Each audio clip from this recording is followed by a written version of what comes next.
సనాతన ధర్మంలో తెలియక కొంతమంది అంటుంటారు, ఇంతమంది దేవుళ్ళు ఏమిటి, ఇంతమంది దేవుళ్ళు ఏమిటి అంటారు. ఇంతమంది దేవుళ్ళు కాదు, ఇంతమందిగా ఉన్న దేవుడు తప్ప ఇంతమంది దేవుళ్ళు ఉండరు. ఆయనే పరమ భాగవతోత్తములైన వారి కోసమని దిగి వస్తాడు. ఒక ఆయన తపస్సు చేస్తాడు, ఈశ్వర మిమ్మల్ని గుర్రంగా చూడాలనుంది, హైగ్రీవుడిగా వస్తాడు.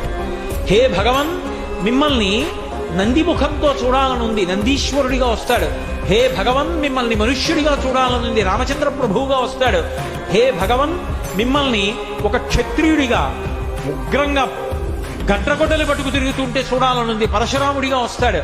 పరమ భాగవతోత్తములైనటువంటి వాళ్ళ కోరిక తీర్చడానికి, వాళ్ళకి కనపడడానికి ఒక రూపము దాల్చి కిందకొస్తాను.